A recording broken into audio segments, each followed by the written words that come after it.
Hello, hello. I don't know if I am being heard, but hello, hello. Am I the? You're not the only one. I am here with you, Valkyrie Plays. You are not the only one. Although I don't even know if my mic is on and I'm actually like operating. So I'm a hang out for a second here. I think the music might be too low now. Let me increase the volume of the music just a little bit. Just give it just give it a little bit more. Just give it a little bit more. But let me know if you guys can hear me. If I'm heard before I start talking. Hey, what's going on, Omega Alchemist? How you been? How you doing? Have you seen the image? Did you see the leak? Did you see it?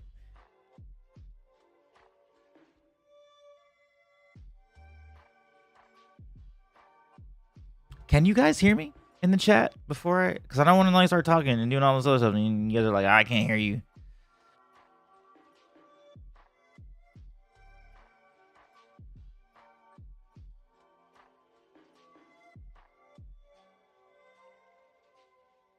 Like, I see hellos, but I can't tell if that hello is to me or the hello is to the people who are in the chat. Oh, okay, cool. Okay, we're heard. So everybody, welcome officially to the State of Avatar Legends. It is a monthly stream that I do on the last Friday of every month, and it's the last Friday of April. So, hey, what's going on? Mashin TY, how you doing? How you doing? So we're gonna talk about all the news that happened in the last month of Avatar. Now, the latest thing that just happened was the Avatar leak, so we're not going to talk about that until the end of the stream, but you can see the video I just did about that. We had our first official leak. We got to see the new image of Avatar, Aang, and Katara, Toph, Sokka, and Zuko as mid-adult versions, because we have seen them in their 40s before. We've seen official art from them when they were, already had their kids and everything, but now we're seeing them as like the in-between stage, the young adult years. Or new adult years actually would be the term for that. It'd be called new adult. All right, but let's look at our first piece of news last month. So we finally got an actor for Smellerbee. I don't know if you guys saw that, but the Netflix peoples put out that information. We got who is the actor? There's an actor named Wes Villaro, who is a non-binary actor. So that gives people more like ideas like, oh, is Smellerbee actually, non-binary or trans or something like that? I personally don't think that's the case. I think that it's the case that Smellerbee is a female who looks like a male and gets mistaken to be a male. But I mean, they might change it up and make that the case where they'll make Smellerbee reflective of the actor who is playing the character. But the big thing that I want to talk about is that we have official artwork for the characters from Rise of Kyoshi. If you've been on the channel long enough, you know how much I rave about the Rise of Kyoshi books, the Rise of Kyoshi and Shadow of Kyoshi. I personally think they are the best Avatar stories that we have got. Also, I look a little bit gray on the monitor here. Let me increase. Let me redo the color correction on this thing, because I look like I'm like I look like Zombie Antoine or something like right now, which is kind of weird. Hold on. Y'all didn't even let me know. I look like I'm ashy. I look like an ashy Antoine right now. Dude, my wire keeps coming out on my braces, and it's kind of annoying. Hold on, let me increase the saturation just a little bit. Just a little bit, not a whole lot. All right, we're gonna go here. And that should reset it so I don't look like ashy Antoine. Hey, Evil Eye, what's up? FCE for the win. Yes, anybody who has not read the freaking books, why? Actually, I'm going to ask you guys, why, in the chat, why have you not read Rise of Kyoshi? Please explain to me why you have not read this brilliant book. So they came out with the official art. So we got official art for Jinju, Heiran, Rangi, Tagaka, which is really cool. So Tagaka, if you don't know, she is a pirate princess, basically, who's only shows up for like a little bit of the first book, and really is there to serve as a way for Kyoshi to show her avatar state for the first time. Because the first use of the avatar state has to do with water. I mean, obviously she's done earth because she's an earthbender naturally, but her first showcase, I guess I should say, which is within the cycle, right? Because when you're earth, the next thing you're supposed to learn is water.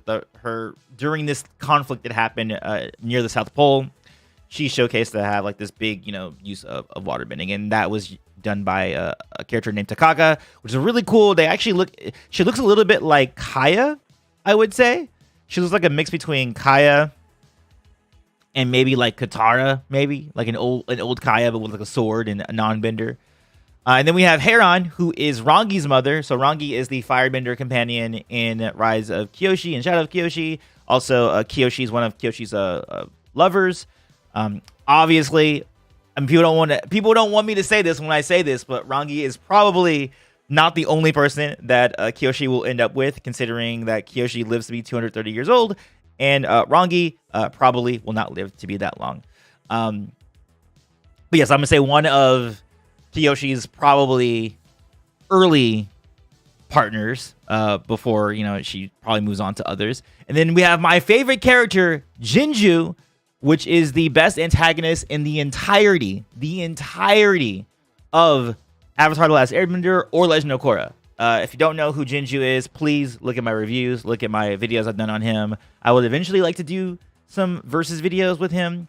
Now that we have official art, I can do something with it, but we only have one piece of art, but it's really cool. I like the way they have him, his setup. He's supposed to be, I forget the name of the race of the people, or the ethnic group. I think they're called the Gaijin, not Gaijin. Gaijin is it means foreigner in Japanese, but I forget the name of someone in chat, remind me what ethnicity he is. It's the same people who were in the episode The Divide, The Great Divide, where it's the two people groups. And he's the more uppity one. He's like the more like posh people, basically. I don't like reading. There's an audiobook, so got you right there. You have no excuse. You can listen to the audiobook, and the audiobook is decent. I'm not gonna say it's great because I don't really like the narrator, I'm gonna be honest, but it is decent. And it's available. So you can't just say I hate reading when there's an audiobook available. I've had no time to read it, but I am going to. Same with you, Jay. There's an audiobook. You can totally listen to the audiobook. You can do that, and it'll be fine. Like when you're going to work, just listen to the audiobook. Just listen to like 2-3 chapters on your way to work, coming back from work, or when you're on your walk. If you have a dog, I see Valkyrie. Valkyrie plays. Looks like you have a dog icon. Does that mean you have a dog? When you're walking your dog, just listen to the audiobook as you're walking your dog. You have no excuse. You have no excuse. You guys are really. It is the best Avatar story, and you're not even allowing that to be ingested by you. Yeah, people probably haven't read the Kyoshi novels because they aren't pieces of Last Airbender, Legend of Korra television. I mean, that's fair, but they're great stories. They're extremely good stories. But I was really excited to see that this last month, to see the official artwork come out for those characters, particularly Jinju, who is my favorite antagonist of the entire franchise. I'm not talking about just like in the book. Like, I'm talking about period. Like, Jinju is my favorite antagonist in all of Avatar and Legend of Korra. Like, even above Zahir. And then we had another casting announcement. So Nathaniel Kwong, or Kong, I should say, has been cast as Longshot. If you guys remember, Longshot is the silent assassin, silent archer who blew up the dam in the Jet episode in The Last Airbender, Book 1. He also shows up in Book 2 as well. I think he's in Book 3. I don't remember. Do any of the Freedom Fighters show up in Book 3? I don't know if they do, in the final battle, if they ever show up. I think the last time we see him is in Book 2. But it's crazy the way they're casting some of these characters, because this dude, Nathaniel Kong, looks exactly like Longshot. Like he looks like a cosplayer. He's that good. And they're doing pretty good so far. The casting for all the Netflix Avatar: The Last Airbender stuff has been freaking fantastic. I probably should show you guys these images that I'm looking at sometimes. Hold on, let me see if I can maybe give you guys like a preview. Maybe I should do that. In future things that I do, I should definitely have these images up so you guys can see them too. But trust me when I say Nathaniel Kong, super good casting choice for Longshot. What will you think of an open world Avatar game? I want it now. Hello, Nate, by the way. Welcome to the stream. I think we should have had that ages ago. I don't know why we haven't got like a true AAA Avatar, video game. I feel like it would do really well personally, like because it lends itself so naturally to a video game format, especially with the elements and the different styles that each element has. Like it just seems like with things like Ghost of Tsushima, you have Jedi Fallen Order that just came out, or Jedi Survivor that just came out. You have all these like fighting games where you can change up styles and things like that. Like why do we not have the game or these games yet when we should? I feel like. Hey, Edward Vega, what's going on? Jagger, what's going on? Welcome to the stream. Glad to have you guys here. I have 3 dogs alive and 4 dogs who passed away. Oh, I'm so sorry to hear about the 4 dogs that passed away. But glad you do have 3 dogs to share your life with. But when you take those 3 dogs out for walks, put The Rise of Kyoshi in your ears. Listen to it. It is such a good story. Such a rich story, I believe. It's so good. I've been doing well, Edward. How have you been doing? We're here just talking about some Avatar stuff over the last month. The Evil Eye, the tribe from the Great Divide, is called the Ganjin. Oh, so I wasn't off. So the Gaijin is actually very similar sounding to Ganjin, according to the wiki. The wiki says it is similar to the Mandarin word Ganjin, meaning clean. Yeah. And they're supposed to be the clean people, and the other ones were the dirty people. But basically, Jinju is one of those, the Ganjin people. And he's not very posh, I would say, in the book. I mean, maybe he kind of is a little bit. But that's not the key feature of that. I would call him relentless and brutal is what I would call that character. IA, Kyoshi, and Korra comics, they ruin everything. Kyoshi doesn't have any comics. I'm not sure what you mean by that. Cheetah2105. I don't think they respect the original show. Yeah, I think you might be mistaken. Kyoshi does not have any comic books. You may be talking about the Airbender comics and the Korra comics. But yeah, I would like to understand why you feel that way, besides just saying you don't like it and they ruin everything. Like, what specifically do you not like about it? Okay, awesome, Valkyrie. Next month when we have the stream again, I want to hear that you have gotten through at least Rise of Kyoshi. And don't even say that it's too expensive or something like that, because you can get it on the library app. Hold on, let me see. Can you guys see my screen? I don't know if you guys can see my screen. Probably not. But there is an app called Libby, Libby, where you can get free library books on your phone. So yeah, no excuses whatsoever. You can get the book for free. It's possible. Also, a little bit of news. Legend of Korra turned 11 last month on April 14th. Just some little cool stuff. And then we got the official first look at Kyoshi, official art, without makeup. She has like nice little freckles on her eyes, which I think is pretty nice. She's dark skinned, which I think is cool because obviously she's Earth Kingdom. Earth Kingdom peoples generally have darker skin, and we don't really get to see her skin because she usually has her all white Kyoshi makeup on.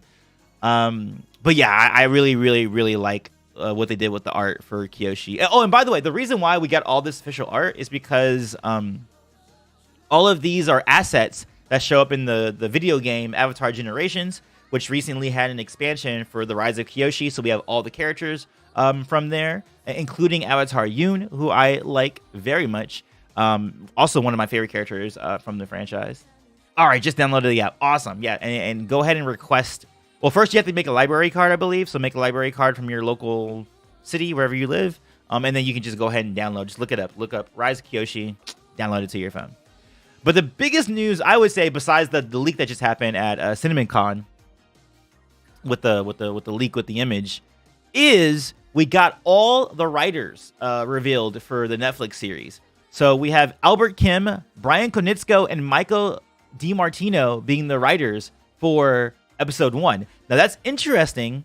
It's going to be a little bit more interesting even going forward because there's a little bit more to that, because I believe episode 5 or episode 8 is also co-written by Brian Konietzko. So it's showing that Netflix still is using the material that originally came from the original creators before the original creators parted ways. And we're like, all right, peace, we're going to do Avatar Studios now. And also, we don't really agree with what you guys are doing here at Netflix. I think, like I said before, I think that this is probably the best thing that could have happened for Netflix because of the optics of the original creators leaving the project. That's really bad for Netflix. Like it's bad being like, hey, they're not here anymore because they don't agree with you, kind of a thing. So Netflix had to step up their game to make sure that this show actually comes out good. And I think because of that that conflict and that breaking up, they're doing so much more for this show because they know they have to make it work. And I'm hearing, there's rumblings right now that this is supposed to be like their next Stranger Things. Like, it's that big. That's the reason why it's taking so long for it to come out right now, is because they're spending extra time on the visual effects to make sure they come out right, because they really do think that this could be big for it. Especially because when Avatar came back to Netflix in 2020, it was a huge uptick for it. Like, I think Avatar: Last Airbender was on the top tier, like they have like a top 10 now on Netflix, and it was number 1 for like, I want to say like 2 weeks or something like that, which is uncommon. I think on Netflix things only trend for maybe like 3 days, 4 days, and they drop off. I believe, if I'm not mistaken, Last Airbender and Korra were up there for like a solid few weeks, before they dropped off. So yeah, it's cool that we're getting that. So Albert Kim, of course, is the showrunner for the Netflix show. So of course he's going to be doing most of the episodes. Well, he's doing the first episode and the last episode. So he's doing the finale and the opening. And then for episode 2, we have Joshua Hale Fialkov, who I've never heard of before, but he is one of the writers from Young Justice. I personally don't watch Young Justice, but I'm told that it's a very good show, and that for people who are DC fans, particularly fans of Teen Titans and that sort of thing, Young Justice is very good. So that's only a good sign, I would feel like, because this is in that same space, that young adult space. We don't know what episode 2 is going to be about yet. I mean, it'd be nice to know what these episodes are about so we can know how each writer will fit into, these episodes. But the fact that this guy did Young Justice, I think, is a good sign. They got somebody who can really do it. Edward Vega says, when I first read the novels, I read the Shadows of Kyoshi first. I was confused in what was happening, but then I bought The Rise of Kyoshi, and it's one of the best Avatar's media ever. I'm telling you, I keep telling everybody this. Freaking the Kyoshi novels are like top tier Avatar. Like, I literally would put it up there with the original series, even put it above it in some regards. I find Jinju posh only insofar as a Machiavellian prince is posh. Yes, I totally agree, Evil Eye. I think you hit it right on the head. I think that's exactly how you would describe Jinju, and how posh he is. Yeah, I would call him elitist. Yeah, I agree. I would call him more elitist and tyrannical than I would call him like posh. Yeah, so I think that's really, really well founded. It trended for 58 days on. I thought it was just a few days. I didn't realize it was like almost 2 months. Holy, and that's the reason why Netflix. By the way, Jay, thank you so much for saying that in the chat.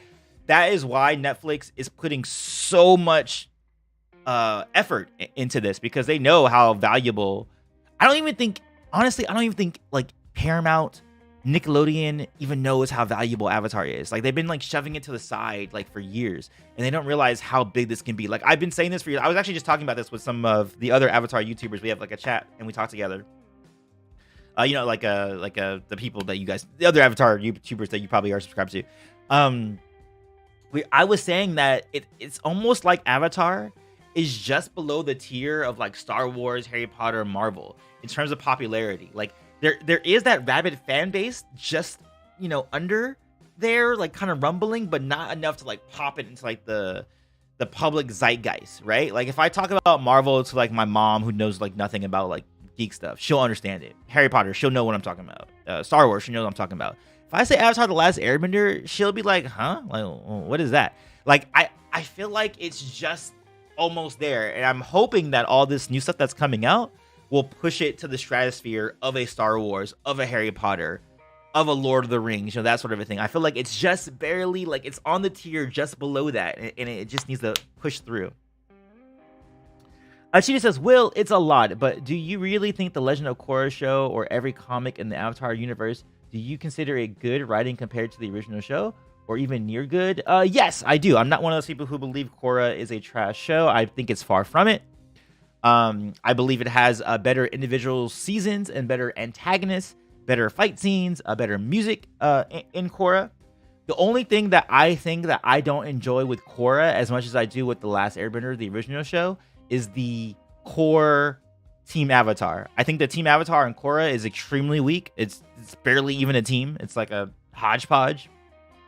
But in terms of like the individual conflicts that Korra has to go through, like I think the low point that she has in book 3 is extremely substantial. The PTSD that she goes through in book 4, I think, is substantial. All the tonality and the pacing of book 1, I think, is perfect up until the last 2 episodes. The only one that is like a blight, I think, on Korra is book 2. But no, I don't agree with you in that that the writing doesn't compare to the original show. I love Young Justice, so that brings up my hopes, says Omega. So yeah, the episode 2 being written by one of the Young Justice guys is good. Again, like I said, I had not personally watched Young Justice. I just know that people who've told me like have really enjoyed it, you know. And then episode 3 is being written by Christine Bolan of the Netflix show, and she has done Cloak and Dagger and The Punisher. Now I haven't watched Cloak and Dagger. I think that one got canceled if I'm not mistaken. But The Punisher was a very good show. And I'm wondering, for someone who is... Cloak and Dagger and Punisher are more like darker tales within Marvel and Netflix. So I wonder if episode 3 is going to be where we're going to see the Jet episode, possibly? Maybe, no, that's probably more likely going to be the Kyoshi episode. Maybe it's going to be a combination of Kyoshi and Jet. Maybe they'll do both those episodes together. And then that's the reason why, because Jet's episode does get kind of dark, if you really think about it. Like, they're like over here attacking old men and like destroying dams that are going to destroy their own villages. That seems like something that would be up, you know, in the alley of someone who did something like Cloak and Dagger and The Punisher. I would think, you know, I don't know about that.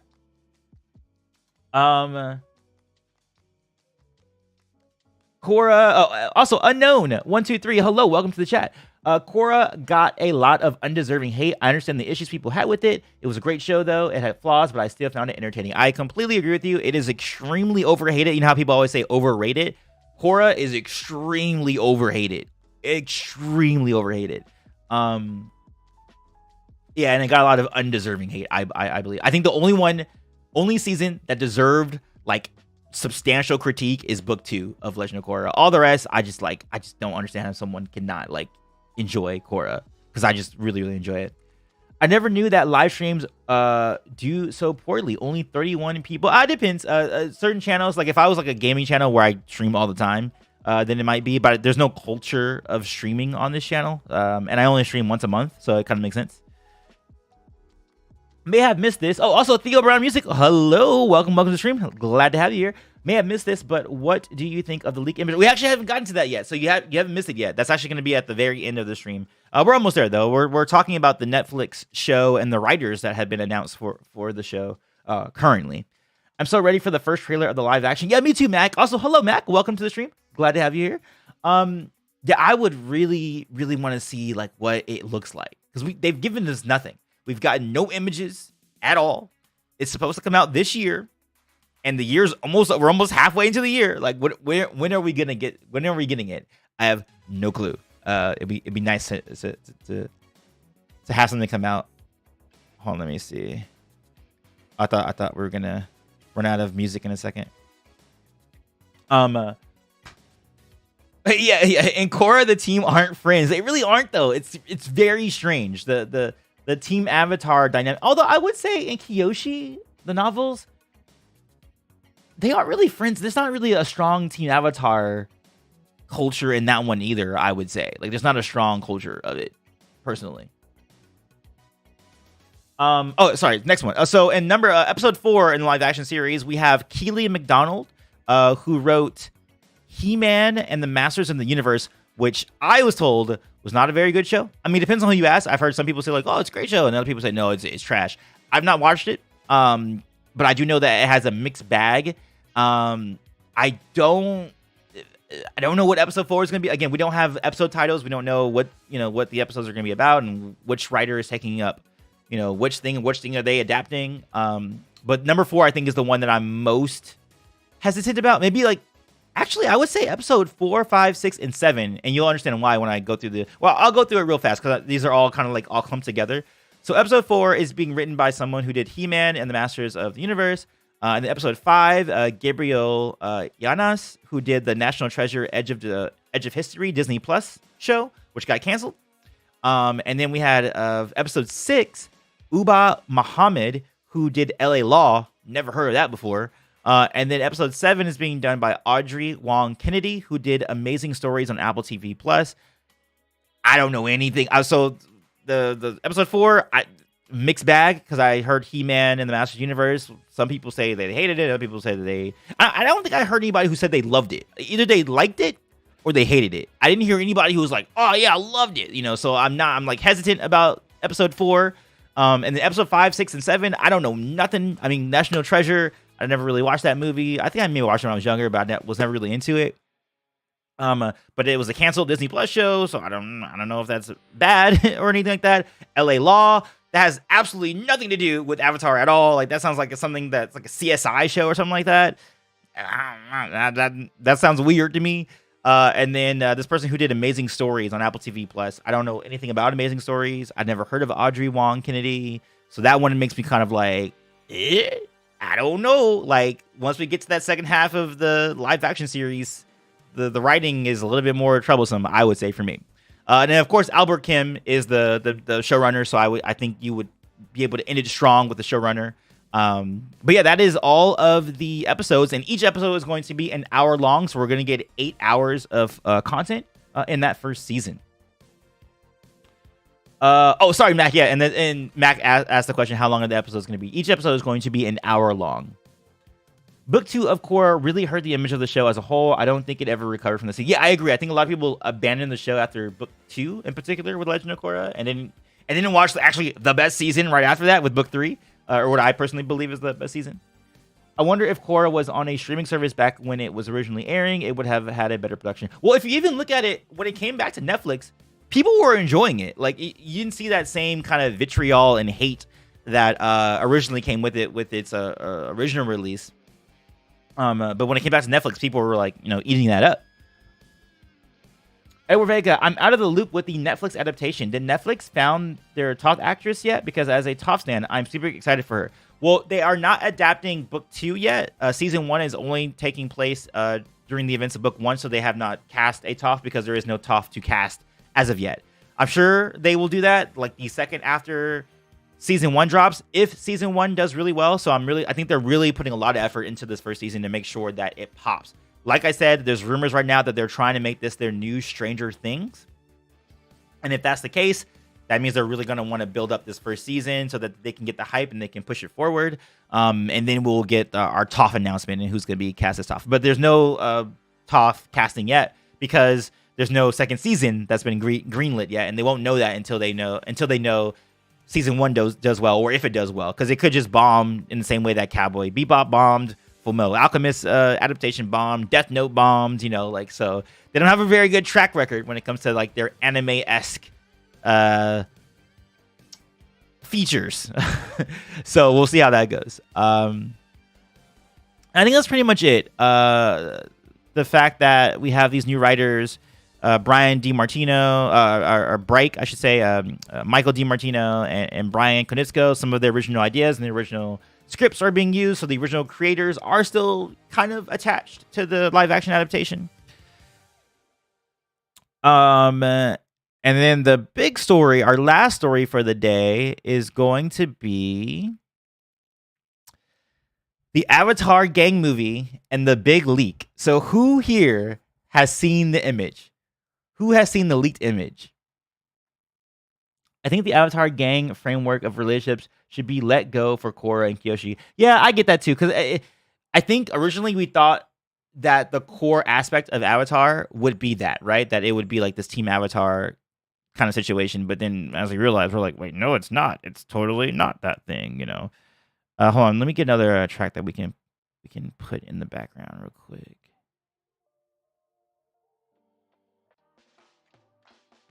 Yeah, we'll do that. So yeah, but as we've seen from Korra, Team Avatar isn't really that big of a thing, and Kyoshi, Team Avatar is really not that big of a thing either. And it might just be dependent on the character, right? Some characters might work better in a friend group, others are more loners, like Karuk.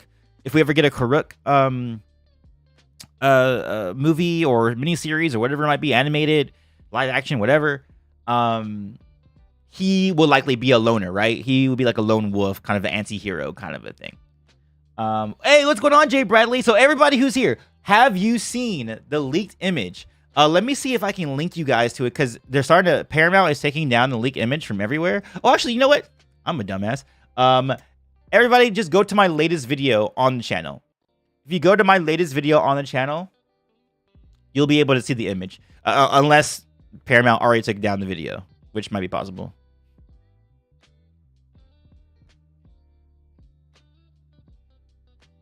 Yeah, I'm not sure. I don't. Yeah, it hasn't got taken down yet, so you guys can definitely still see it. I have not seen the leaked image. Can somebody explain it, or where can I find it? Joe Black Attacks. If you go to my latest video, also Salamander Red, hello, welcome to the stream, and also P, what's going on? Son of the Thanatos, hello, hello, hello. I just got here. What did I miss? Agent of Love, what's going on? We're talking about the image right now. The image goes so hard, says Mac. So if you have not seen the image, go ahead, briefly, pause this live stream maybe, or mute the live stream. Go to the video I just uploaded, literally, I think like 2 hours ago. Give it a gander, and then we're going to talk about it right now. So let me go ahead and open it up on my side so we can talk about it. Let's talk about it from left to right. And really like kind of like break this down. All right, so on the top left corner, we have adult version of Zuko with his long flowing locks. Man, his hair got so long. He looks a little bit more similar to, I would say, the old version of Zuko that we saw in Legend of Korra. And of course, he has his top knot. He still has his crown, so he's still the Fire Lord. There's no like Azula shenanigans going on. What else can we say about Zuko? I mean, he has the same royal garbs, the burgundy with the gold trim. He's throwing out a fire kick in the background. Now, I don't think he is a main character in this one. He's going to show up in this one, but again, as we have discussed before, he's going to have his own standalone movie. I believe in 2026, I think is when his standalone movie is coming out. I think he's the second movie coming out. Basically, we're going to have the Team Avatar, Avatar Aang focused story, and then we're going to have the Zuko movie after that one. But really not much else to say but besides that for Zuko. He looks like Zuko as always. The key difference that we do have, though, is Katara. So Katara has longer hair. She looks a little bit more adult now. She still has her hair loopies. But she is now wearing a golden sash across her middle, which is different than what she has worn before. Everything else is standard. She has the standard Water Tribe tunic that she's had. She still has her betrothal necklace that used to belong to her mom or her grand. No, her grand. It used to, I think, belong to her grand. I forget who the betrothal necklace originally belonged to. If it was her mom or if it was her grand. But yeah, it's interesting that she has a sash in the middle because Avatar Aang has all the normal, monk stuff going on, but then he also has blue, what do we call these, wristbands, I guess you would call them. So I wonder if, because they're probably now married at this point, in their, mid-20s, I think we did it last time. We did the calculation. They should have at least one child right now. So they should have a baby Boomy at this point in this movie. But it's possible that Kaya is not born yet. And definitely Tenzin has not been born yet in the context of this story. So I remember somebody in my comments was like, oh no, are we going to see Aang being a bad parent? Which I hate that take. It's such a bad take. Aang was not a bad parent. He was focusing on the last airbender who would ever exist in Tenzin. He had to put more focus on him, and that means there's going to be some neglect with the other kids, but I think that he should get it passed when he's literally trying to give the culture of the last airbender who's going to be the last airbender to his child. The one thing I will say about Aang, I'm not sure I am a huge fan of his face. I feel like he should look a little bit older. It looks like they just like stretched out young Aang's face. And he doesn't look that great to me. It could be the angle too, because obviously it's a picture that's being taken at an angle, but it is not. I don't know. What do you guys think? Actually, I should see in the. Oh, you know what? I should let me make a poll. What do you guys think about the leaked image, and what do you guys think about it? Let me get you a poll right quick here. Let's do a poll. What do you think of the leaked image? Love it. It's aight. Or hate it. All right, I'm gonna put that in the chat right there. But he also has his little sash that he not sash emblem medallion that he used to communicate with Roku in the comic books. He still has that over that is pinning his cape together. But other than that, like that, it's all standard stuff for Aang. Like I said, I'm not really a big fan of his face because it doesn't feel like he really aged. It feels like it's still the young version of his face, but just like I don't know. I feel like I want to see some more age to his face a little bit more. Sokka, I'm gonna say looks the coolest out of all all of the people that we got right here. Sokka looks dope. His hair is longer. He still has the undercut, so he has the shaved sides. But man, he's got this nice like ponytail in the back that's like going on. I really, really, really like it. Now we have to give F's in the chat for Space Sword. Can we get some F's in the chat right now for Space Sword? Because if we look at the image right now, Sokka does not have his space sword, and it's been years. So, okay, so here's the thing. So back in the day when they were announcing The Legend of Korra, they came out with an image of the adult version of the gang. Now, we've been told as of afterwards that this is them in their 40s because it's when they've already had kids and everything. And in that image, we saw Sokka with a sword. Now, we don't know for sure if it was a space sword, but we do know that it was a sword of some kind. So, I mean, we could still headcanon it and say that, okay, he reacquires his space sword or he finds it again somewhere in his 40s. But right now, in his late 20s, his mid-late 20s, he is still using a Water Tribe cudgel, using a club. And his boomerang. You also see his boomerang on the side there, too. But dude, Sokka looks so hard, dude. Like I like his aesthetic. I like Sokka has grown on me as a character over like the past few years. I remember when I first watched the show, I didn't really care too much for Sokka, but in all my rewatches, I have grown to appreciate Sokka a whole lot more. And I really like him as a character now. Like he's one of my favorites like of Team Avatar. Shoot, he might besides Zuko, obviously. Like Zuko is like top tier for me. Then I'm gonna say like Sokka would be here. Then I would say like Aang, Toph. No, maybe like Toph, Aang, the Katara, like something of that. That would be like my ranking of the Team Avatar. And then probably like Suki at the bottom. Sorry, Suki stands, but yeah, probably at the bottom. Oh, sorry. Let me catch up to the chat here, and then we'll end the poll in a second. Oh wow, I missed so much in the chat. Sorry guys. Oh my god, I missed so much in the chat. I am so sorry. I have not seen the leak image. Can somebody? Oh, okay, that's where I left off. I've looked at the image about 100 times. All right, Theo, I see you. I'm a Percy Jackson fan and sort of an ATLA fan. Oh, that's all right. That's all good. No, Lincoln Aang. Yeah. So that chin bar, whatever weird beard that Aang has when he's like in his 40s. Yeah, he doesn't have that yet. He does not have that yet. At least mid-20s Aang doesn't grow a beard. But I feel like he needs something. He needs something to distinguish him as being older. Right now, it just looks like stretched old, like stretched young face. Them not bringing back original voice cast like Mae Whitman is definitely a weird choice. Though I agree, Mac. We talked about this before on previous streams. I disagree with them like recasting the voices. I don't agree with it at all. Oh, I'm gonna miss Mae Whitman so much. Yeah, dude. Like, hey, what's up? Also, what's up, Yasi? Yeah, the only person who's coming back is Dante Bosco. And that's it. And I don't like that at all. Not sure how I feel about Aang's face. Feels a little off to me. I assume this isn't the finished product. That's true. And to be fair, this is probably just a promo piece. It's not finished at all. I mean, that's the reason why Paramount is having everybody take down the image, because it's not like it was only supposed to be for the eyes of like the people who were at CinemaCon, which is only like a select few critics. It's not meant for the public eye. So yes, all of this stuff is not finalized, but it is new stuff that we can at least speculate on, you know. And I agree. I don't Aang's face is not the best, but it's not the finished product. Zuko with his hair grown out always looks nice. Yeah, dude. Zuko and Sokka, man, their hair and their looks, I just such a vibe. And we're gonna get to Toph in a second. We're gonna talk about Toph in a second here.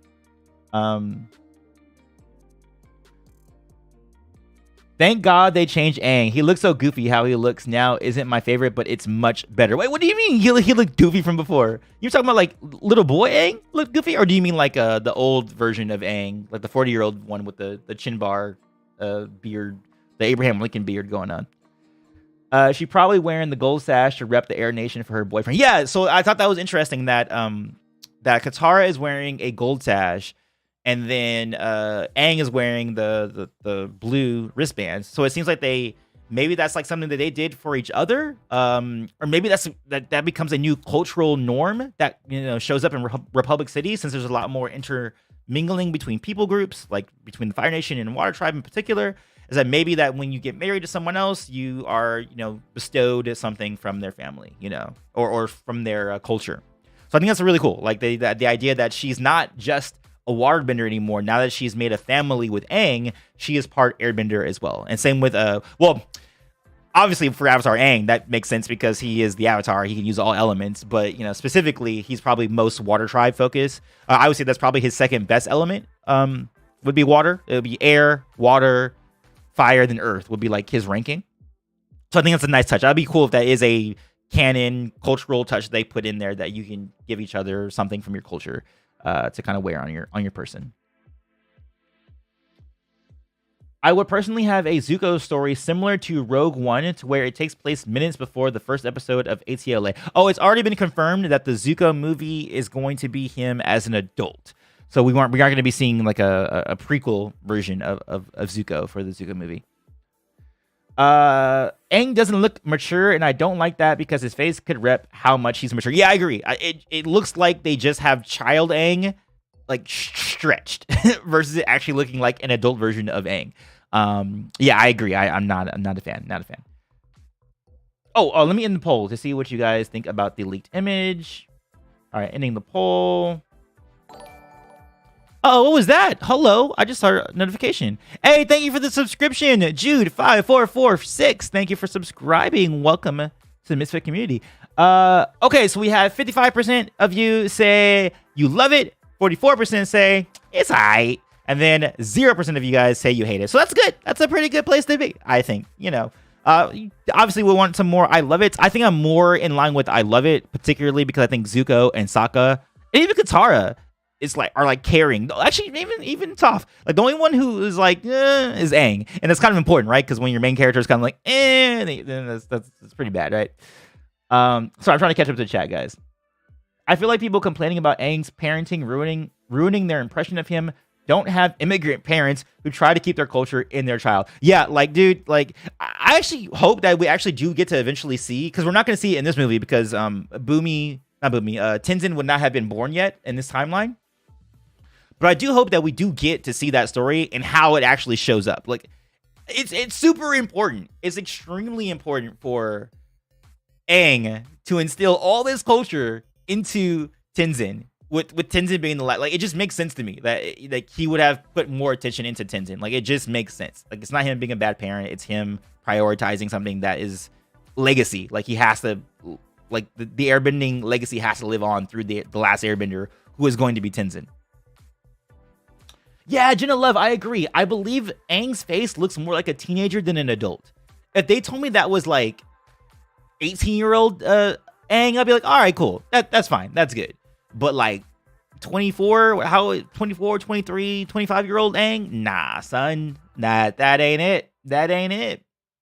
It's been so long since the last Avatar thing that I don't want to get too excited. Oh, no, don't get excited, man. This is probably like the best time for fandoms, is like before something comes out, because you can just go wild with your, like, I remember with Star Wars, like in pre-2015, like that was like the best time to be a Star Wars fan. Like, it's when you can speculate, and then you're just like, Hogwarts Legacy, before that came out, like the best time to be a Harry Potter fan was like right before that game came out. Like, I think that this is the best time to be like excited.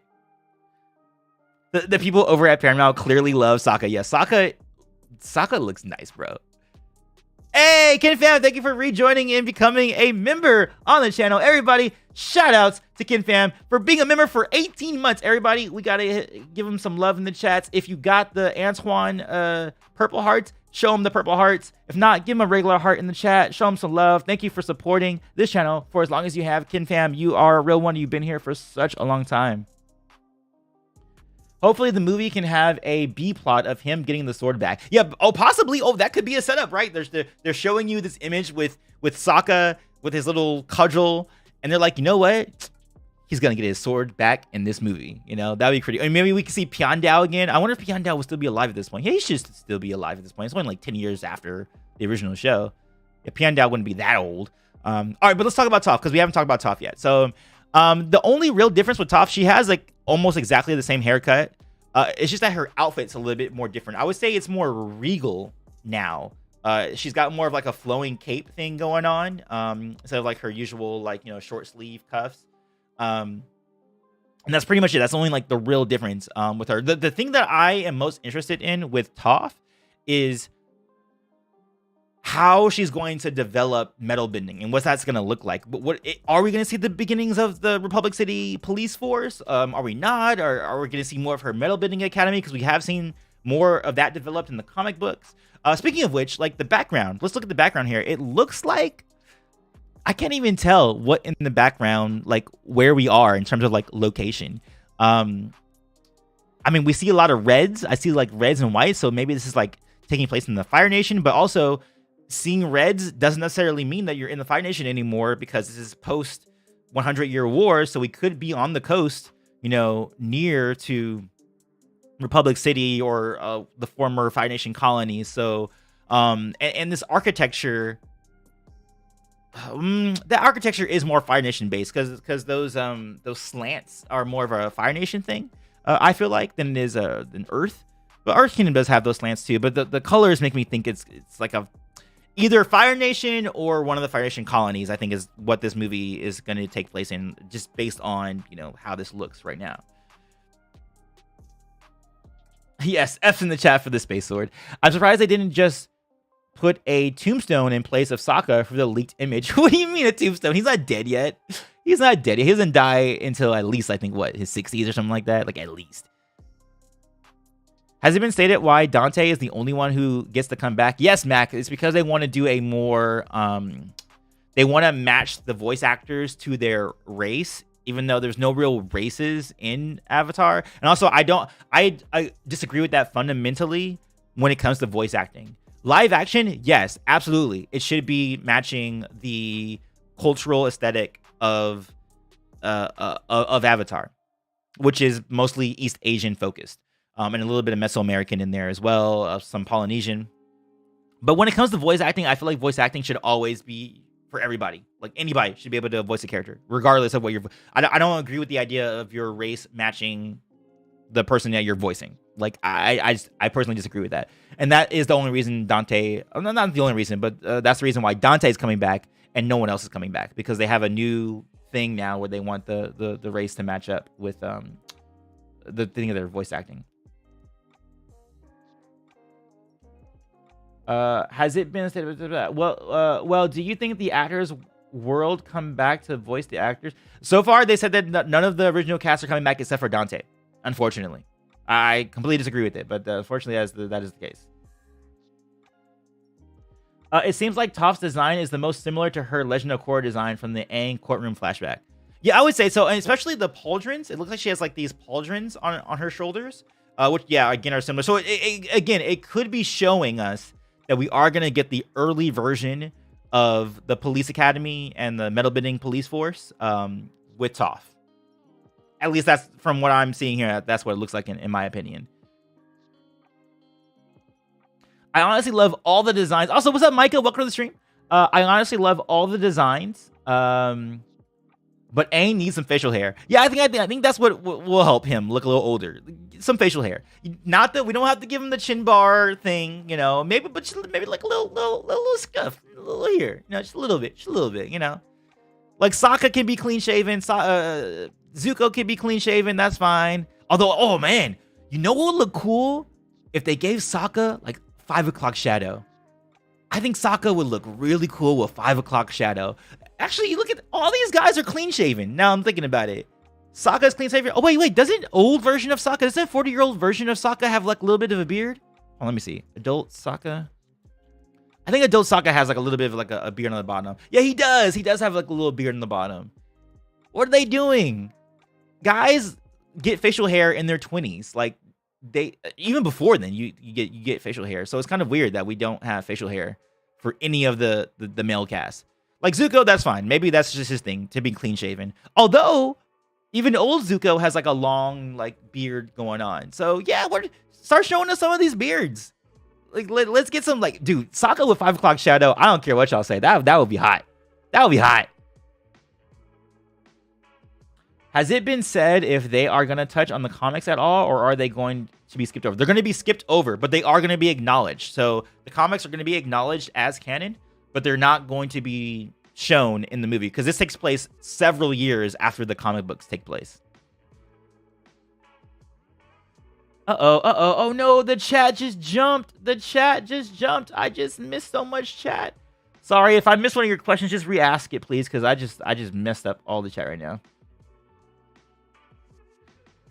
Yeah, it looks like Toph grew out her hair just a little bit more. Like her bangs look a little bit longer, but not by a whole lot, but by a little bit. Hey, look at that! It's the Objective Geek. Welcome. Yeah. Sokka lives to be like around 80, so like he ain't dying anytime soon. He does die. Like he and Aang are definitely dead, but Katara and Toph and Zuko are alive by the time of Legend of Korra. But we do know that Sokka and Aang do perish before.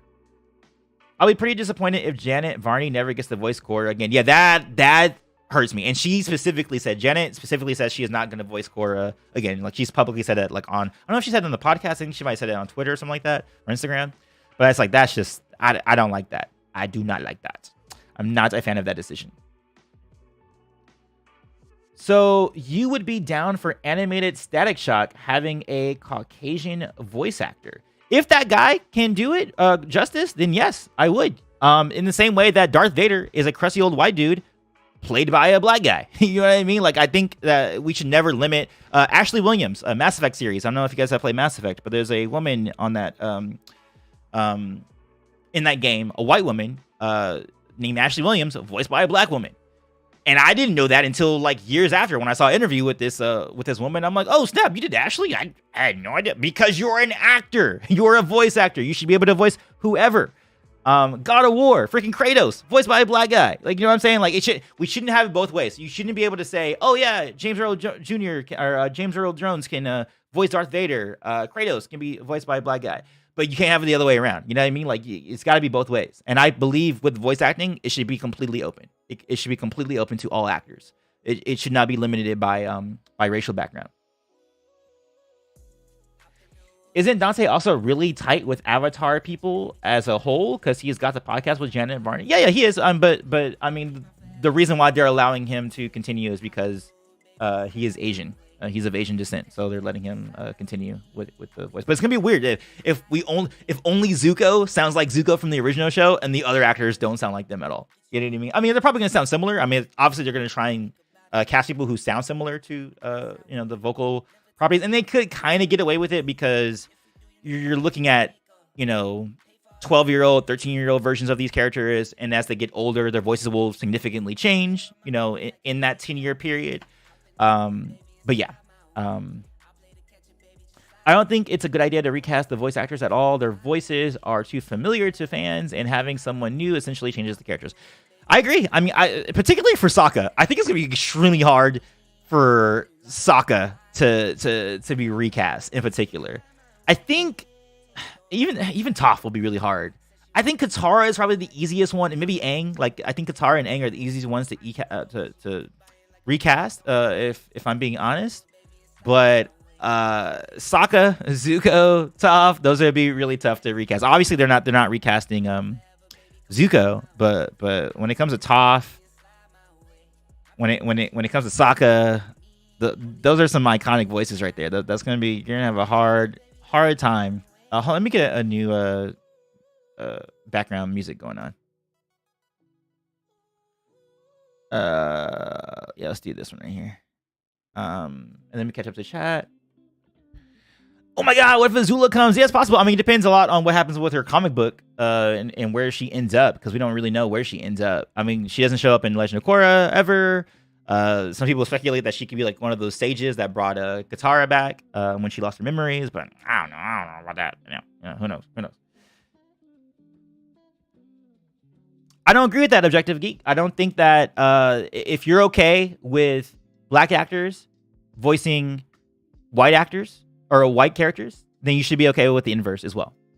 Because voice actors are extremely talented. They can do any voice, period.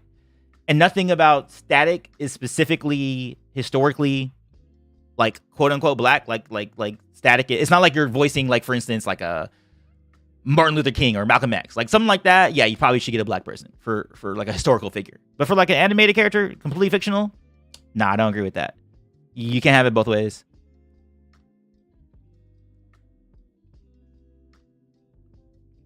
But I will agree, though, it is the best time to recast voice actors right now, in particular, because of the difference in ages. Because you are going from preteen characters to adult characters, where voice changing is going to happen. And I think that if you're ever going to do recasting, it's best to do it at this point versus any other time. For instance, I don't think Janet Varney being recast, like she has done Korra's adult voice. Like Korra is a straight up adult by the time at the end of that series. And it's very hard just to bring somebody and be like, hey, okay, can you do a Janet Varney for us? Because she's been doing this character for 4 seasons and good luck, kind of a thing. Like, I think Janet should continue voicing Korra. I mean, by that logic, 90% of all anime dubs should be recast. That is very true, Frame Drop. That's very true.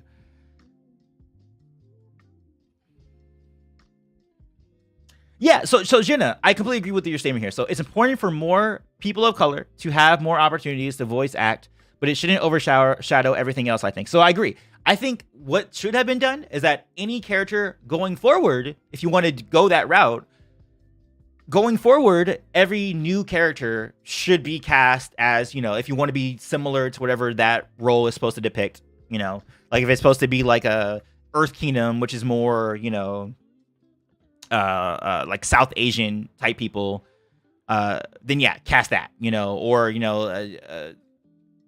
Fire Nation is more East Asian. And if you want to match that, then yeah, match that.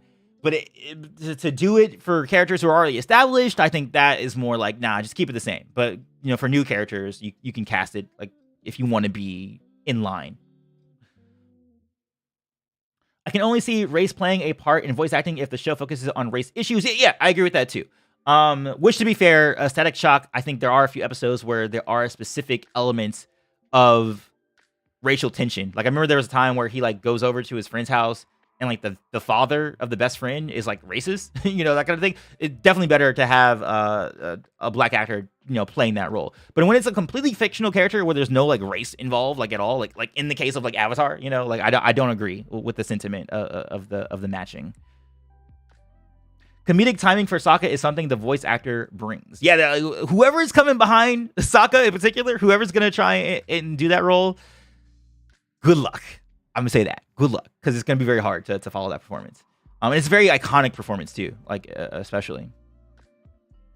Did the original voice actors for Katara, Sokka, and Toph do their voice acting in Korra? No, they did not, because they were completely different. Because they were like elder versions of themselves.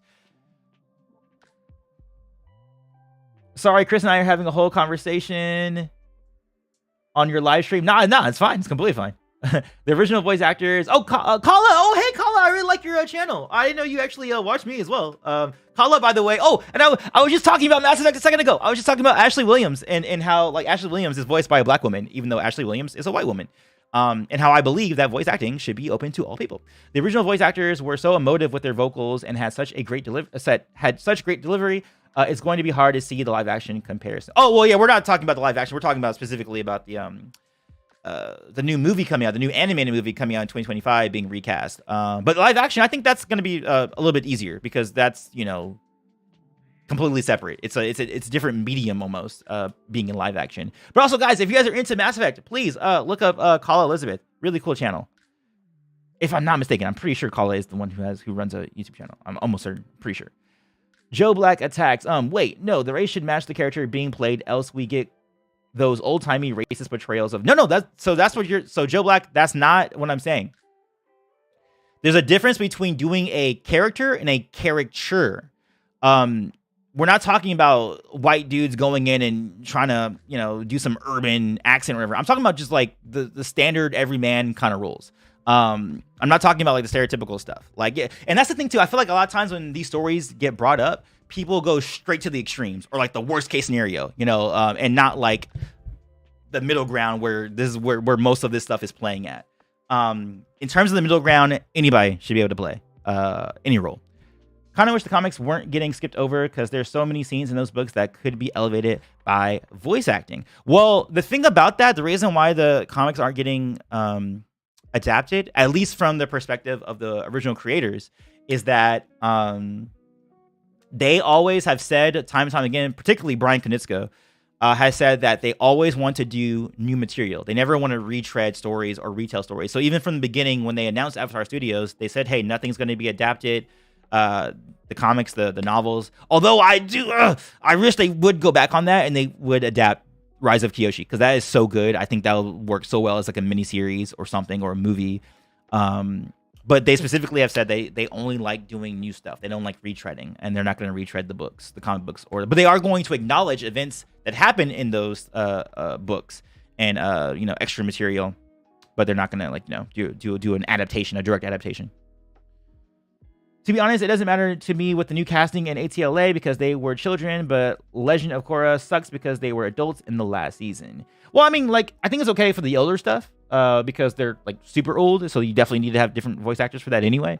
But it's a little bit different when you have like these middle-aged, particularly for characters like Sokka, because Sokka was already pretty old in the original show. For Aang, he was definitely still like preteen. Like, his voice didn't really even drop yet. Like, that you can get away with. I feel like you can recreate Aang's voice. I don't have any issue with, I feel like, Aang's recasting, because I don't think there's anything particularly distinctive about Aang, if I'm being honest. I think that obviously Zuko is super distinct, Sokka super distinct, Toph super distinct. I even think Katara is a little bit generic in the vocal performance. Not like entirely generic, but I feel like it can be replicated more easily than some of those other roles.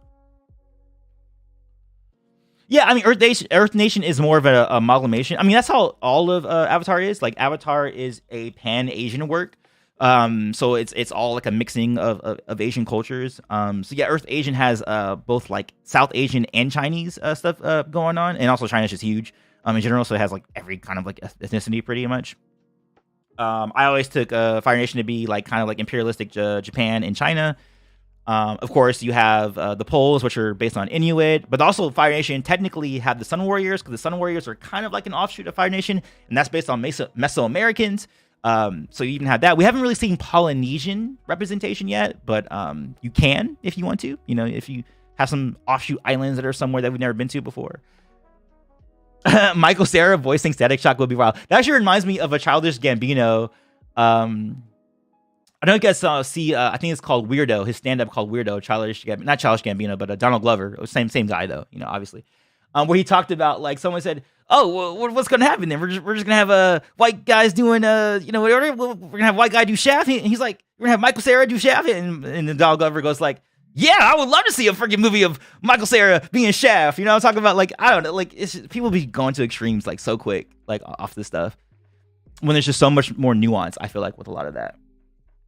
Yeah, man, Jack DeSena's voice was so perfect for Sokka. You can't. That's a hard performance to replicate.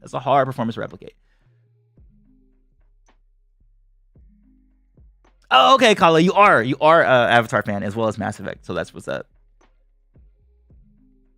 Is Bosco still voicing Zuko? Yes, Bosco is the only voice actor confirmed to be returning for the movies.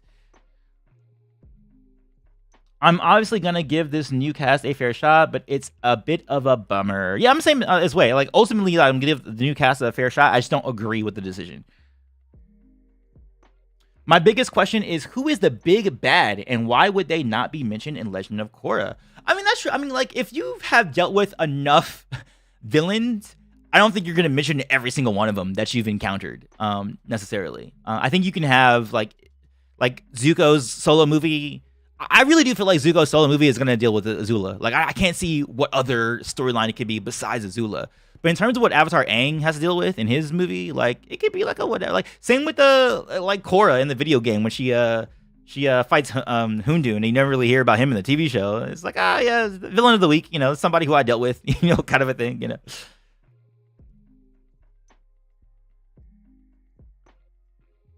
Yeah, man, a Rise of Kyoshi series would be fire. Like that's the only one. Like I agree with Brian Konietzko and Michael DiMartino in the idea of like always doing new stuff, pushing forward, not retreading.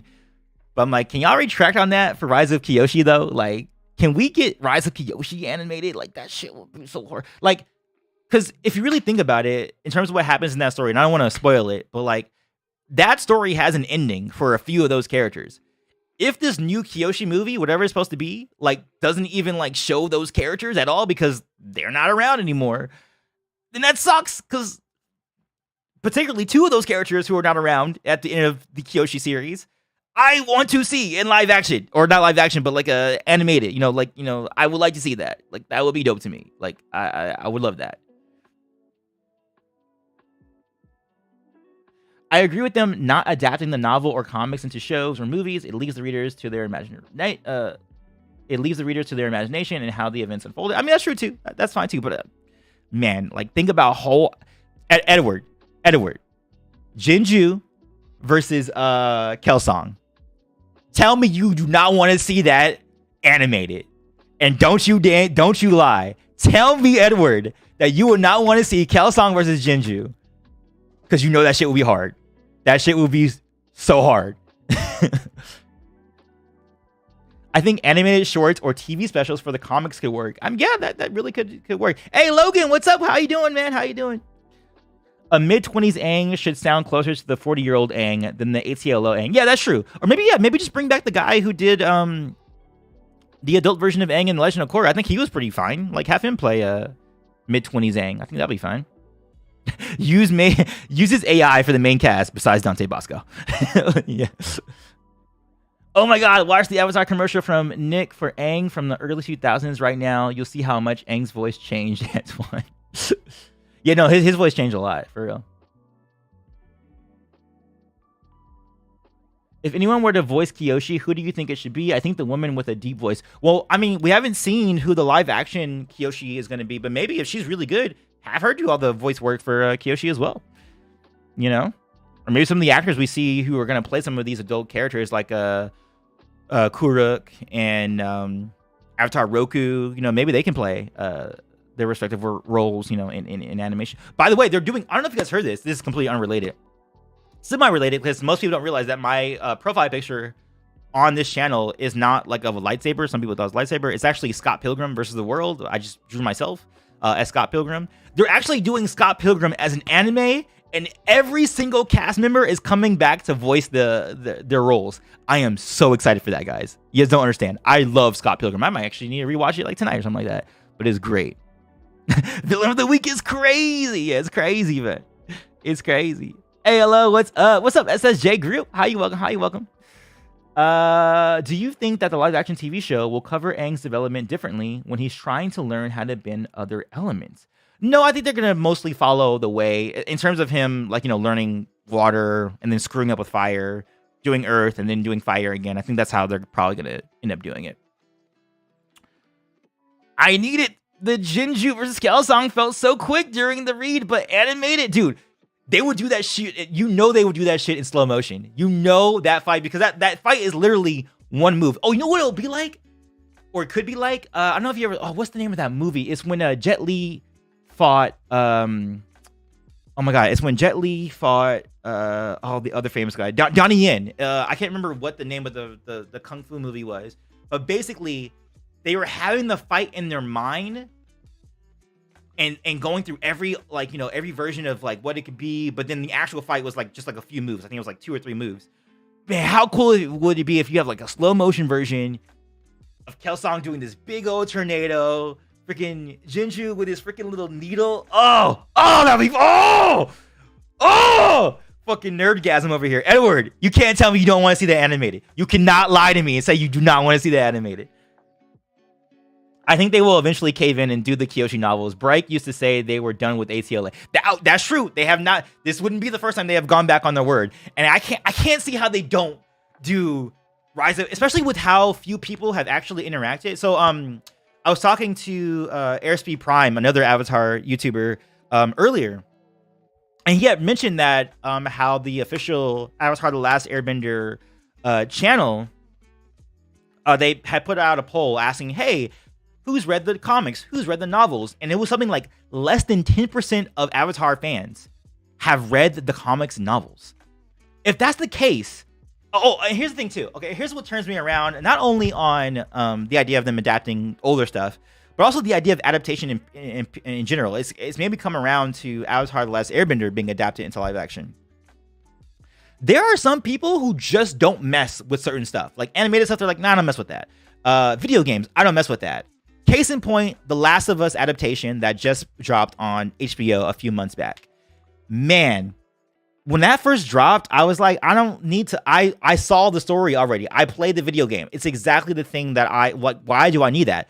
But that wasn't for me. It was for the audience who don't play video games, who are like, yeah, I don't play video games, but I'll watch the heck out of this show. And you're expanding the fan base. And now some people I know after watching the show have gone back to play the video game. I think the same thing could be the case if you do like an animated Kyoshi novel, and then people are like, oh shoot, I would like to read the novel just to figure out what the internal thought is, in the same way that someone reads or watches Harry Potter and goes like, oh, I want to read Harry Potter now to get more insight. Lord of the Rings, because someone watches that and they're like, let me read it.